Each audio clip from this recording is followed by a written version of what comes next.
بسم اللہ الرحمن الرحیم۔ السلام علیکم۔ غامدی صاحب کے ساتھ ہفتہ وار سوال و جواب کی نشست کو لے کے ایک دفعہ پھر حاضر خدمت ہے۔ آغاز کرتے ہیں۔ ہم سب شکریہ آپ کے وقت کا۔ جماعت اسلامی ماضی حال مستقبل سلسلہ گفتگو کی آج 12ویں نشست ہے، اور ان 12 نشستوں میں غامدی صاحب سے ہم جماعت کے قیام، اغراض و مقاصد، اس کی زندگی میں پیش آنے والے اہم مراحل، اہم واقعات، ان کا تجزیہ ہم نے طلب کیا تھا، اور نتیجے کی طرف ہم پہنچ چکے تھے۔ گزشتہ کل اس پہلو پر بات ہوئی کہ 70 کے الیکشن میں جماعت اسلامی کو جو ایک بدترین شکست ہوئی، الیکشن تک پہنچنے کا یہ سفر کیسے مولانا مودودی کی اس حکمت عملی کا ناگزیر تقاضا تھا، اس سب پر غامدی صاحب سے ہم نے جانا۔ گفتگو کو آگے بڑھاتے ہیں۔ غامدی صاحب، مولانا مودودی نے ایک نظریہ پیش کیا، اس نظریے کے کچھ مراحل تھے، کچھ نتائج تھے، وہ اپنی اسی سمت میں آگے بڑھے، لیکن جو چیز سمجھ میں نہیں آتی وہ یہ ہے کہ پاکستان ایک ملک بنا، اسلام کے نام پر بنا، اکثریت مسلمانوں کی تھی۔ منطقی طور پہ تو یہ ہونا چاہیے تھا کہ جس وقت مولانا مودودی نے اپنی دعوت، فکر، سیاست کے میدان میں آ کے پیش کی، تو علم، عقل، استدلال یہ کہتا ہے کہ مسلمانوں کو تو خوشی سے آگے بڑھنا چاہیے تھا کہ بھئی اسلام کا بول بالا ہو، مملکت میں نظام اسلامی نافذ ہو، صالحین کے ہاتھ میں اقتدار کی کنجیاں دے دی جائیں، لیکن ملت نے، مملکت نے، عوام نے اس نعرے کو یکسر نظر انداز کر دیا۔ دین اور مذہب کے نام پر بننے والی ایک سیاسی پارٹی کیوں آخر اس ناکامی سے دوچار ہوئی؟ میں یہ عرض کر چکا ہوں کہ مولانا سید ابوالعلا صاحب مودودی دین کے ایک جلیل القدر عالم ہے۔ جب ہم کہتے ہیں کہ فلاں شخص دین کا عالم ہے، یا یہ کہتے ہیں کہ فلاں آدمی فلاں فن کا بڑا ماہر ہے، اس کے بارے میں یہ رائے کب قائم ہوگی؟ کوئی 30، 40، 50 سال وہ دنیا میں گزارے گا، وہ فن سیکھے گا، اس علم کا سچا طالب علم بنے گا، اس کے بعد پھر اس علم کا اس سے ظہور ہوگا۔ اس میں کوئی شبہ نہیں کہ وہ ایک جلیل القدر عالم ہے، اور ان کے علم کا ظہور مجتہدانہ بصیرت کے ساتھ ہوا ہے۔ میں نے اس سے پہلے ایک نشست میں یہ بتایا تھا کہ علماء کی کیا کیا اقسام یا اصناف ہو سکتی ہیں۔ اس میں جو مجتہد کی سطح کے علماء ہیں، ان کو بغیر کسی تردد کے انہی میں شامل کیا جا سکتا ہے، لیکن ان کی شخصیت کے بارے میں یہ رائے کب قائم ہوگی؟ کوئی 40-50 سال لگیں گے، وہ کام کریں گے، اس کام کے کچھ نتائج سامنے آئیں گے، کچھ لوگ ان کی بصیرت کا اندازہ کریں گے، ان کے علم کا ظہور ہوگا، اس سے فائدہ اٹھائیں گے۔ اخذ و استفادے کا یہ عمل ہے جو یہ رائے قائم کرنے کے لیے آمادہ کرے گا۔ اس طرح کی کسی شخصیت کا اصل تعارف وہی ہے۔ ایک دین کے عالم کا یہ تعارف جب آخری درجے میں پختہ ہو گیا، لوگوں کے ذہنوں میں راسخ ہو گیا، وہ اس کی طرف رجوع کرتے ہیں، ان کو دین سمجھنا ہوتا ہے، وہ اس کی طرف رجوع کرتے ہیں، انہیں آخرت کی طلب ہوتی ہے، وہ اس کی طرف رجوع کرتے ہیں جب دین کی کوئی بات ان کے لیے ناقابل فہم ہو جائے، وہ اس کی شرح و وضاحت طلب کر رہے ہوں۔ ان کا تعلق، یعنی لوگوں کا تعلق ایک دین کے بڑے عالم سے انہی پہلوؤں سے استوار ہوا ہے، انہی پہلوؤں سے محکم ہوا ہے، انہی پہلوؤں سے پختہ در ہو کر ایک خاص مقام تک پہنچا ہے۔ اس کے دوران میں دین کے عالم کی حیثیت سے اگر اس کی حقیقت کو 2 لفظوں میں بیان کیا جائے تو وہ موت کا منذر ہے، یعنی لوگوں کو یہ بتاتا ہے کہ ایک دن یہ دنیا ختم ہونے والی ہے، اس کے بعد ایک نئی دنیا وجود میں آئے گی، اس نئی دنیا میں تمہیں خدا کے سامنے پیش ہونا ہے۔ قرآن مجید کو بھی ہم کہتے ہیں کہ وہ پیغمبر کا انذار ہے، یعنی پیغمبر موت کے بارے میں خبردار کر رہا ہے۔ لوگوں کو جب وہ یک بے یک آ کے کہتا ہے کہ میں تمہاری دنیا سنوارنے کا ایک پروگرام لے کے آ گیا ہوں، تو یہ ان کے لیے بالکل ناقابل فہم ہو جاتا ہے۔ جی، اس کو وہ لفظوں میں ادا نہ کر سکیں، لیکن یہ واقعہ ہے کہ ان کی نفسیات اس کو اگل دیتی ہے، وہ اس کو قبول کرنے ہی کے لیے تیار نہیں ہوتے۔ یعنی ساری شخصیت کا تعارف کیا ہے؟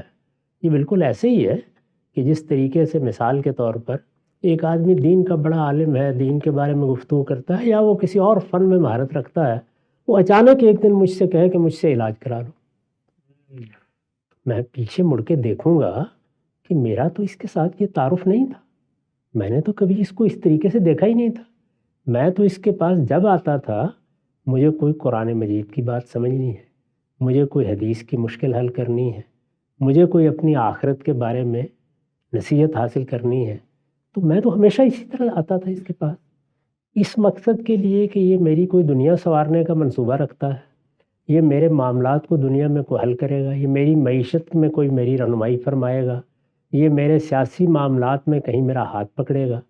یہ سب چیزیں تو میں نے کبھی اس سے متوقع ہی نہیں سمجھی تھی۔ تو یہ کیا بات ہے جو نئی بات کی جا رہی ہے؟ چنانچہ مسلمانوں کی پوری تاریخ میں اگر آپ دیکھیں تو انہوں نے کبھی بھی علماء کو اس حیثیت سے قبول نہیں کیا۔ ان کا ایک گروہ ضرور ایسا ہے جس نے پہلے دن سے یہ نقطہ نظر اختیار کیا کہ سیاست و امامت کا معاملہ دنیوی نہیں ہے، یعنی دنیا کا حکمران کہاں سے آئے گا، وہ پہلے دن سے یہ رائے رکھتے ہیں کہ وہ خدا مقرر کرے گا۔ ان کے ہاں تو اس کی کوئی گنجائش ہے کہ وہ پھر جب امام نہ ہو تو اس کا کوئی قائم مقام تلاش کرے، اور ان کے ہاں یہ بات چل بھی سکتی ہے کہ ایک بڑا فقیہ اس کا قائم مقام ہو جائے گا، کیونکہ پہلے دن سے تعارف یہی ہے، بنیاد یہی ہے کہ حکمرانی بھی کوئی دنیوی مسئلہ نہیں ہے۔ اس کے بالکل برخلاف جو سواد اعظم ہے یا مین اسٹریم ہے یا سنی مدرسہ فکر ہے، اس میں تو یہ تصور کبھی نہیں رہا۔ وہاں سیاست کا معاملہ ایک دنیوی معاملہ ہے۔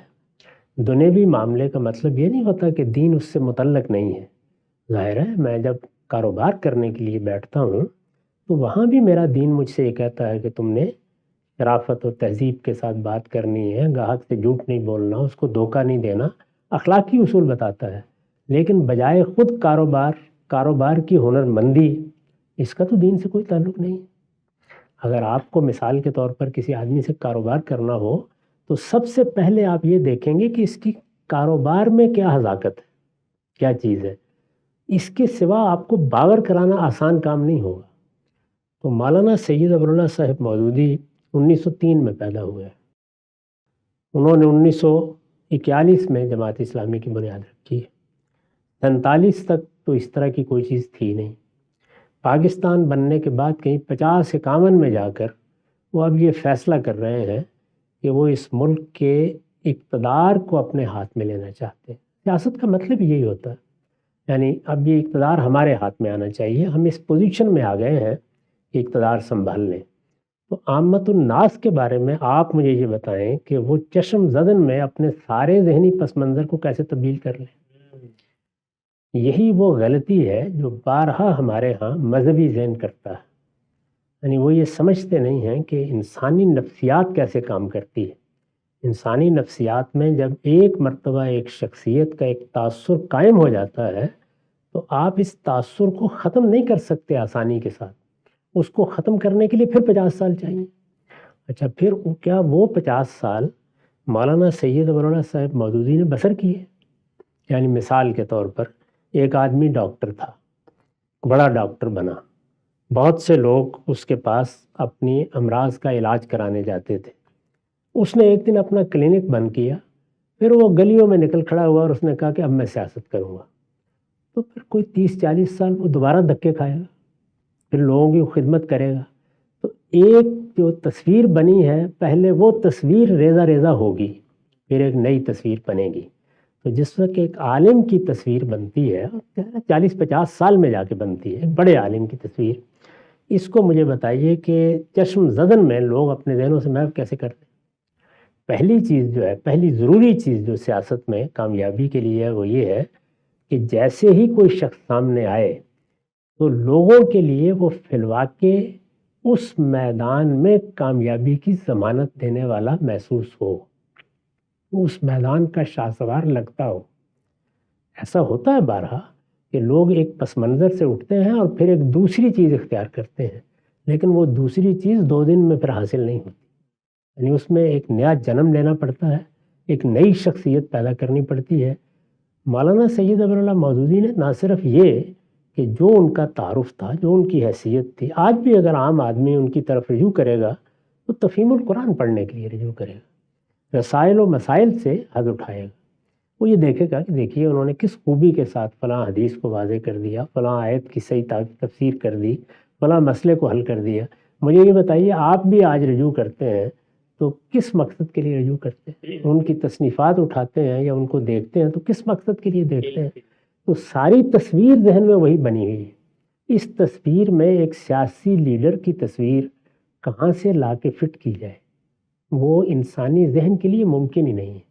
یعنی اگر آپ استدلال کر کے لوگوں کو قائل کرنا چاہیں گے 2 کو کر لیں گے 4 کو کر لیں گے تو 1,00,000 1,50,000 لاکھ کو قائل کر لیں گے 20-22 کروڑ کی آبادی میں، وہ انہوں نے بھی کر لیا۔ لیکن اب آپ کہہ یہ رہے ہیں کہ کروڑوں لوگ اس تصویر کو محو کر دیں اور ایک نئی تصویر اپنے ذہن میں داخل کریں۔ اس نئی تصویر کے لیے اگر انہوں نے اپنا سب کام چھوڑ کر صحیح کی ہوتی، اس کے بعد کوئی 25-30 سال 40 سال اس میں لگائے ہوتے، اس کے بعد وہ لوگوں سے توقع کرتے تو کوئی بات بھی تھی۔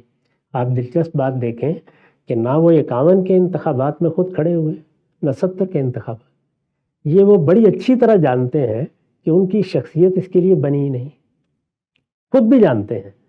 تو اس طرح کی صورتحال میں ان کو مثال کے طور پر مقابل میں محمد علی جناح ہے یا مقابل میں ذوالفقار علی بھٹو ہے یا اور کوئی لیڈر ہے، مجھے یہ بتائیں لوگ کیسے قبول کر لیں؟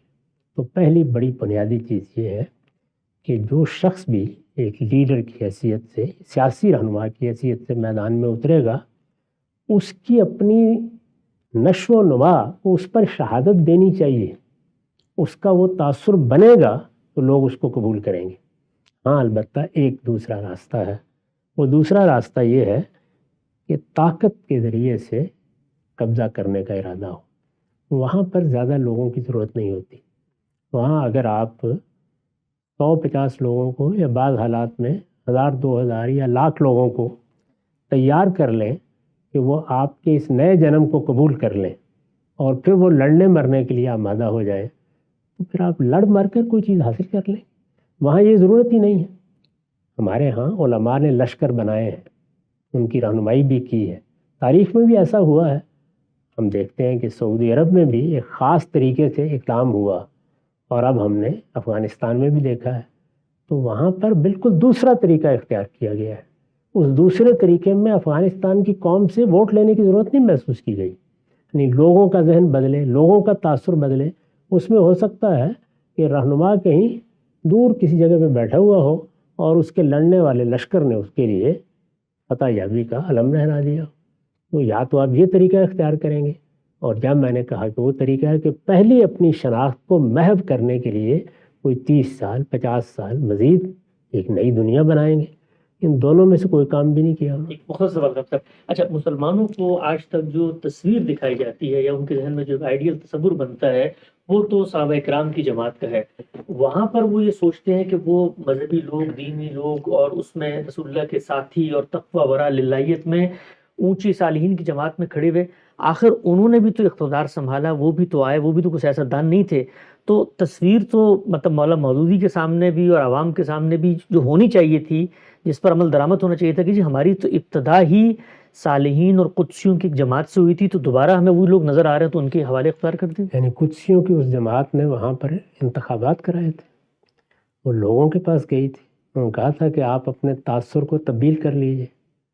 قدسیوں کی اس جماعت نے بھی تلوار ہی اٹھائی تھی آسمان سے اقتدار میں، اور ان کے لیے آسمان کی مدد آئی تھی۔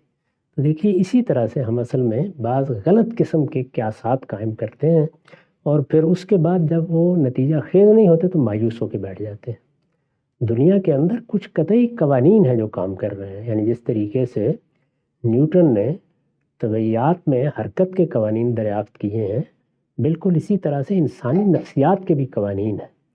انسانی نفسیات میں شخصیت کیسے بنتی ہے، شخصیت کو پھر انسانی نفسیات کس طریقے سے ایک تصویر میں ڈالتی ہے، پھر اس سے انسپریشن کیسے حاصل کرتی ہے، یہ سارا عمل سمجھنا چاہیے نا۔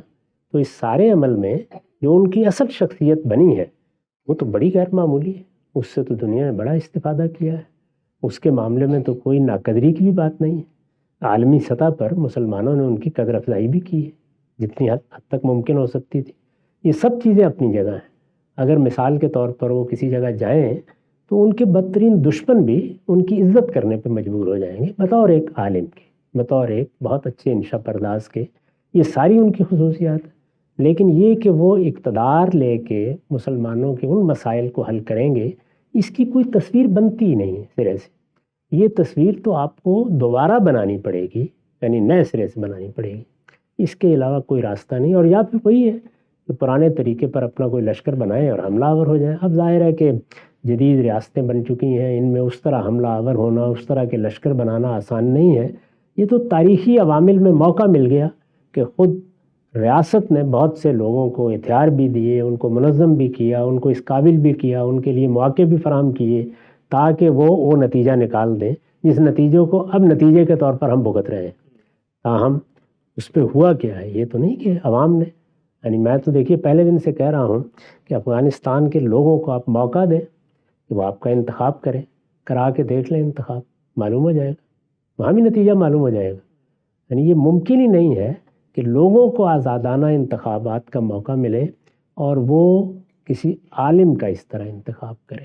مستثنیات ہر جگہ ہوتی ہیں، یعنی مثال کے طور پر کسی جگہ کسی عالم نے کسی گاؤں میں کسی علاقے میں ایسا کام کیا ہے، لوگوں کی اس طرح کی خدمت کی ہے کہ ان کو لوگوں نے اس حیثیت سے بھی، تو وہاں پر بھی آپ دیکھیں گے کہ ایک دوہری شخصیت ایک لمبے عرصے تک سامنے آئی ہوگی.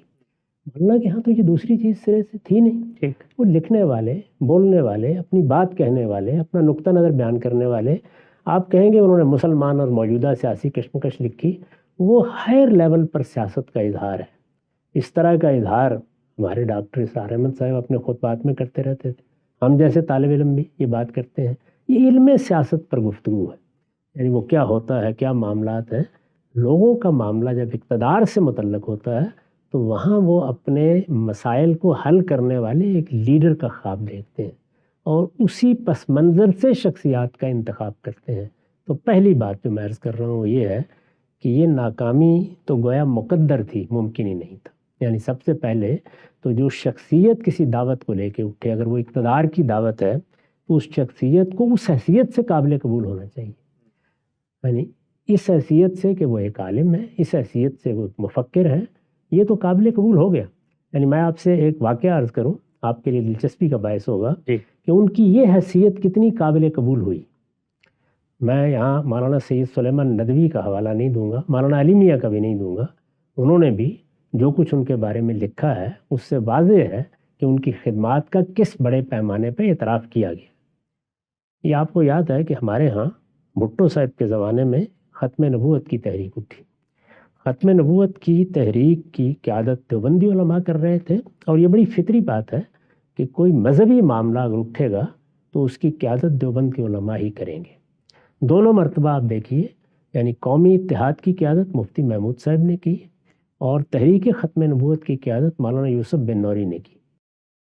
اس تحریک کے بالکل سمجھیے کہ کلمینیشن پر، یعنی اس کے نقطہ عروج پر پہنچ کر ایک اجتماع کا اعلان کیا گیا بادشاہی مسجد. بادشاہی مسجد وہ سب سے بڑا اجتماع تھا، میں نے اس کو براہ راست دیکھا ہے، براہ راست سنا ہے. اس میں مولانا سید ولی اللہ صاحب مودودی بھی تشریف لائے. آپ حیران ہوں گے کہ جو لاہور میں بریلوی علماء کی سب سے بڑی درسگاہ حزب الاحناف ہے، اس کے جو اس وقت بڑے عالم تھے، اور یہ وہی خانوادہ ہے جس کا علامہ اقبال کے بارے میں بھی فتویٰ مشہور ہے، یہ وہی خانوادہ ہے. اس کے بڑے عالم اسٹیج سیکرٹری تھے. اس وقت میرے ذہن میں ان کا نام نہیں آ رہا، یعنی وہ اس وقت ظاہر ہے لاہور کی شخصیات میں بڑی شخصیت سمجھے جاتے تھے. وہ اس بڑے اجتماع کے بادشاہی مسجد میں اسٹیج سیکرٹری تھے. اب بریلوی نقطہ نظر کے لوگوں کو دیکھیے، بریلوی پس منظر میں دیکھیے، بریلویوں کے ہاں مولانا سید ولی اللہ صاحب مودودی کے بارے میں جو باتیں کی جاتی ہیں وہ دیکھیے.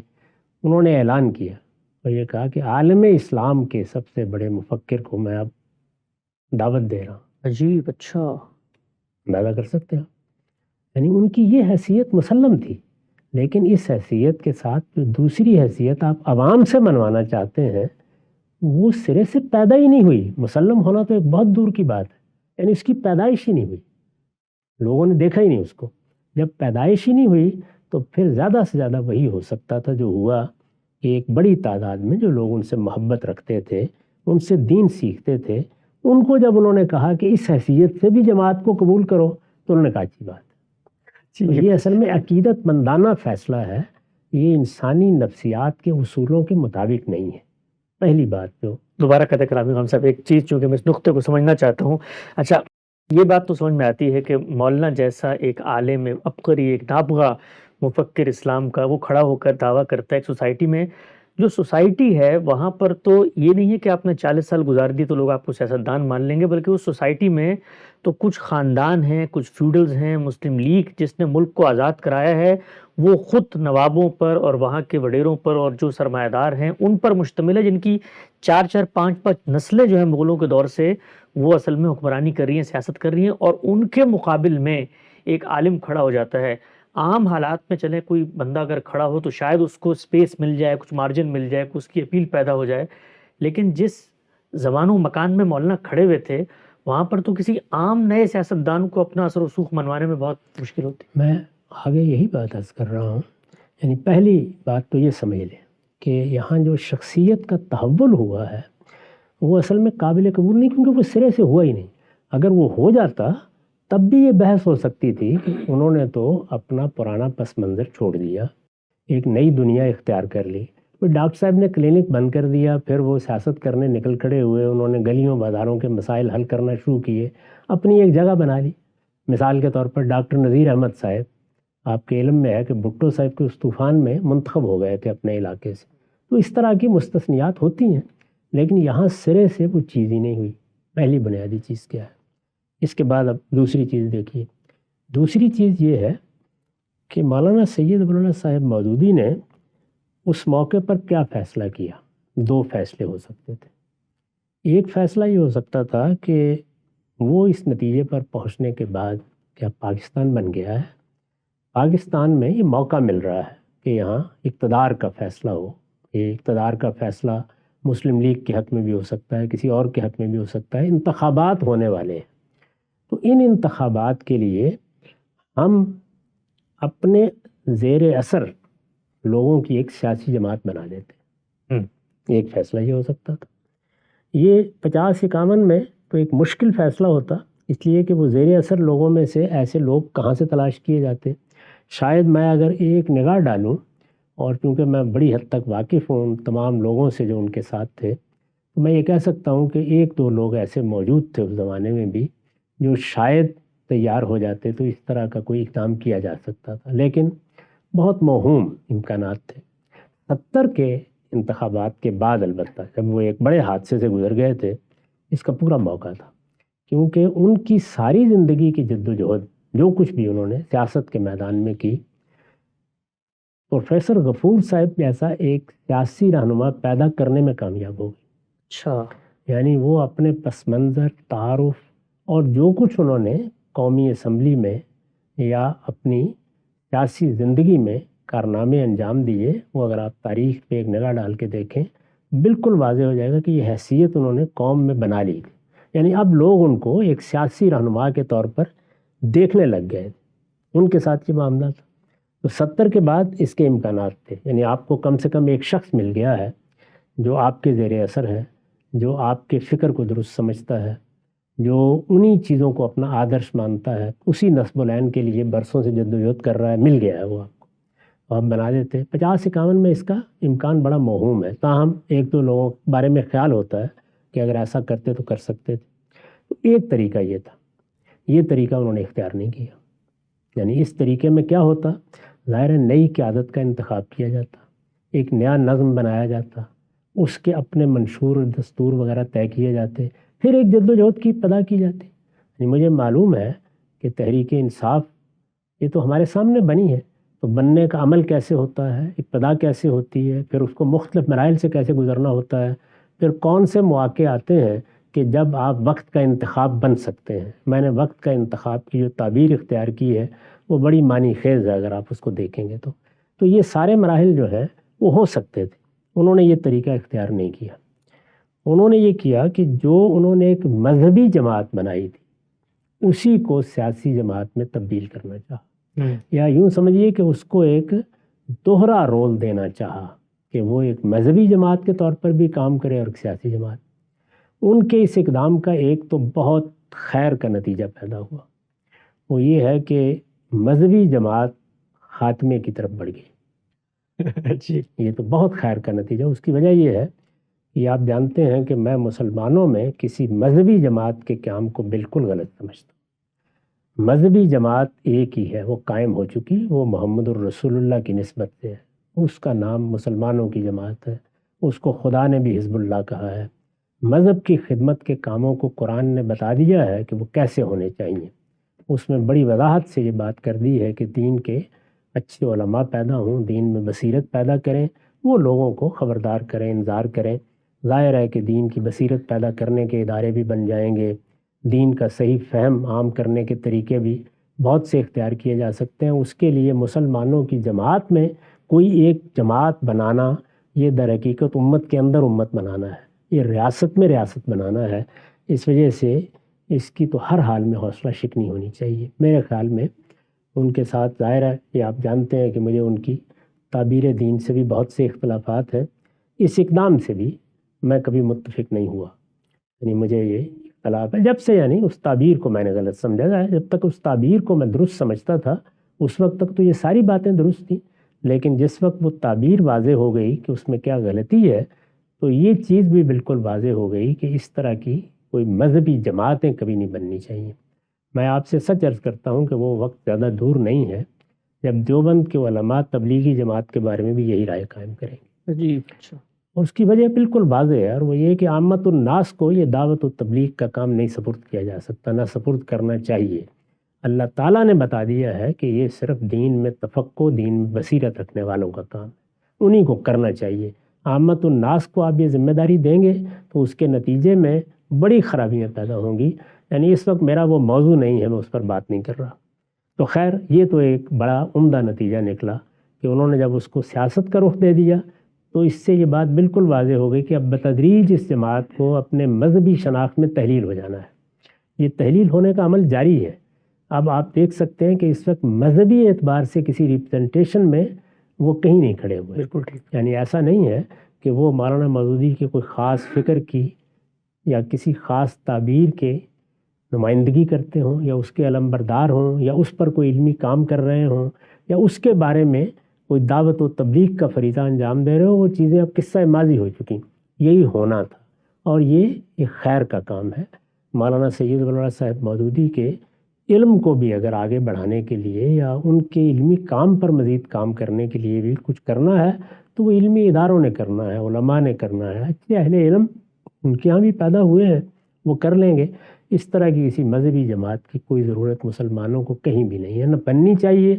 یہ جہاں بنے گی یہ فرقوں کو جنم دے گی، خرابیوں کو جنم دے گی۔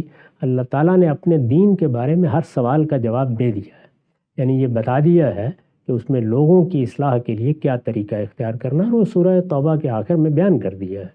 اس میں وہی صحیح طریقہ ہے جو ہمیشہ سے اس امت میں رہا ہے کہ بعض لوگ یہ فیصلہ کرتے ہیں کہ وہ دین کے عالم بنیں گے، پھر وہ دین کے عالم کی حیثیت سے اپنی صلاحیت کے مطابق خدمت کرتے ہیں۔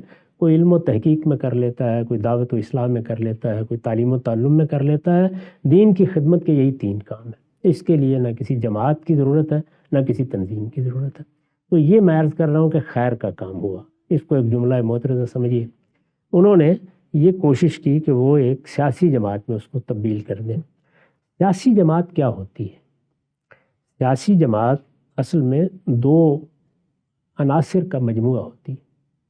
ایک عنصر اس میں ان کارکنوں کا ہوتا ہے جو سیاسی رہنماؤں کے لیے بالکل اسی طرح کے جذبات اپنے اندر پیدا کر لیتے ہیں جو مذہبی رہنماؤں کے لیے ان کے معتقدین پیدا کر لیتے ہیں۔ ٹھیک، آپ ان کو سیاسی کارکن کہہ سکتے ہیں۔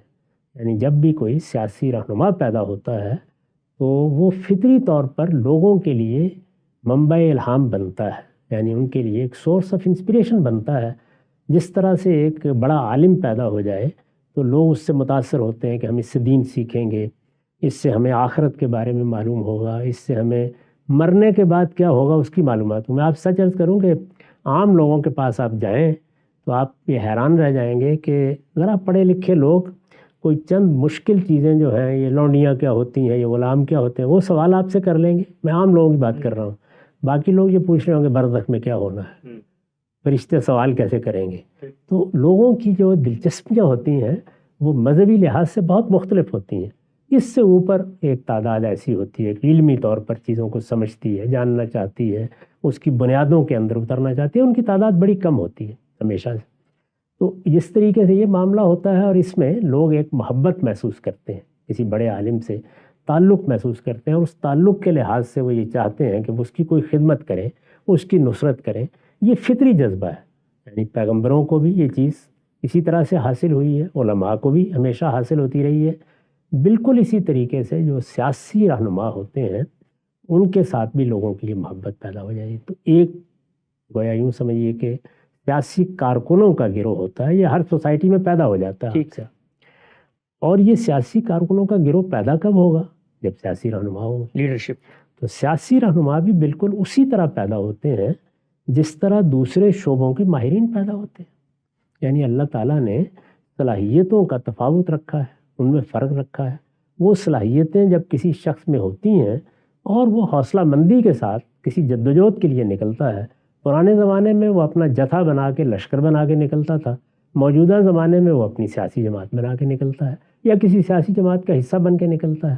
تو وہ لوگ جو فطری طور پر اس مقصد ہی کے لیے پیدا ہوئے ہیں، ان کے اندر اس کی فطری صلاحیت موجود ہے، ان کو فطری طور پر وہ حالات بھی میسر ہیں جن میں اس نوعیت کی خدمت کی جا سکے۔ وہ جب میدان میں اترتے ہیں تو جس طرح ایک عالم کا علم لوگوں کو انسپائر کرتا ہے، ان کی شخصیت بھی اسی طریقے سے لوگوں کے لیے توجہ کا باعث بنتی ہے۔ یہ دو عناصر ہیں جو مل کے سیاسی جماعت بنتی ہے۔ وہ سیاسی جماعت چھوٹی ہو یا بڑی، اس کے بننے کے بنیادی عناصر یہ ہیں۔ اب اس میں کیا ہے، یعنی مذہبی کارکنوں کو سیاسی کارکنوں میں بدلنے کی کوشش، اور وہ لوگ جو مذہبی پہلو سے کچھ رہنمائی کرنے کے قابل تھے ان کو سیاسی رہنمائی پر تبدیل کرنے کی کوشش، یہ دونوں ناکام ہونی تھیں، یہ ناکام ہوئی ہیں، ان کا مقدر ناکامی ہے۔ زیادہ سے زیادہ یہ وہی کر سکتے تھے کہ چلیے اگر کوئی خدمت کا کام کرنا ہے تو خدمت خلق کا کوئی کام کر لے، اس کے سوا نہیں ہو سکتا تھا۔ تو وہ بنیادی عناصر جو سیاسی جماعت کی ضرورت ہوتے ہیں وہ جماعت اسلامی میں میسر ہی نہیں۔ میں نے آپ سے عرض کیا ہے کہ اگر پوری ساری 60-70 سال کی جدوجہد میں دیکھیں تو شاید ایک دو لوگوں کے بارے میں کہا جا سکتا ہے کہ وہ اس طرح کے سیاستدان فطری طور پر بن کے نکل کھڑے ہوئے، ایک دو لوگ، وہ بھی ایک پورے نظم کے اندر کام کریں گے۔ پورا نظم غیر سیاسی ہے، تو ایک غیر سیاسی نظم سے سیاسی نتائج کی توقع کرنا، یہ حقیقت ہے کہ یہ مولانا مودودی صاحبی کی کرامت تھی۔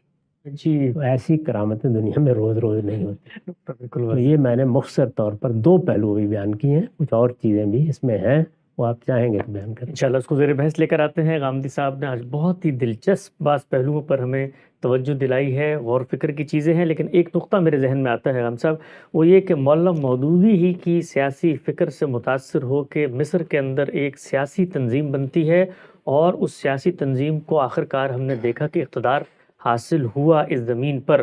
اگر غامدی صاحب کی یہ ساری کی ساری تھیوری ٹھیک ہے تو پھر اس سیاسی جماعت اخوان المسلمین کو زمین پر اقتدار کیسے مل کے، سب کو زیر بحث آئے گا۔ وقت یہاں پہ ختم ہوتا ہے، دوبارہ حاضر خدمت ہوں گے، اب تک آپ کا بہت شکریہ۔